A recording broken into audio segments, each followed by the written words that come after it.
पानी घेर विद्यालय अव्यवस्था भितर चली पाठपढ़ा नुआपड़ा जिला सदर महकुमा साराबंग ग्राम स्थित नोडाल उच्च विद्यालय में आंठुए पानी रे पाठ पढ़ुंट छात्र छात्री। यह विद्यालय में 500 रु अधिक छात्र छात्री पाठ पढ़ुंट। स्वल्प वर्षा हेले स्कूल कोठरी भितर पशि जाउछि पानी। स्कूल परिसर रे थिबा अलिया आवर्जना सह साप बेंग पानी सह पशि आसुथिबा और गोलिया पानी संस्पर्श रे आसी काछुकुंडिया भली रोग रे आक्रांत होउथिबा छात्र छात्री माने प्रकाश करिसेंति। एभली समस्या दीर्घ वर्षरु चली आसुथिबारु स्कूल कर्तृपक्षक समेत छात्र छात्री बारंबार प्रशासन निकट अभियोग करि आसुथिले सुधा ए समस्यार कोनोसी स्थायी समाधान हेउ नथिबा देखिबाकु मिलिछि।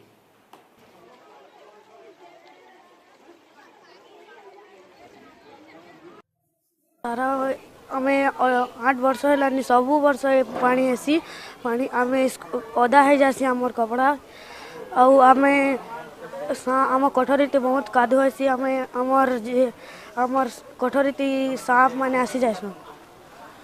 असुविधा जे आम स्कूल रे बहुत पानी भरी जाउछि आम कोठरी रे जीवा सेवार बहुत दुख होउछि खुजली हेबार हेउछि आम कोठरी रे बहुत कादुआ होउछि।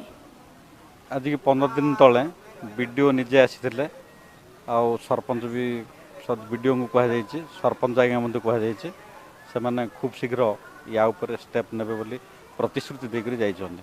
हमर प्राइमरी रे 324 पिला आ टोटल हाई स्कूल रहते 585 पिला प्राइमरी एवं हाई स्कूल मिसी करी।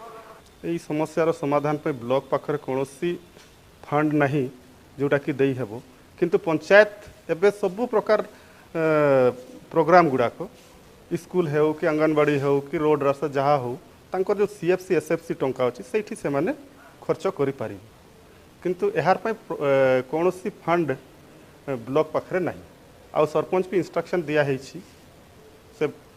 से कामटा करें।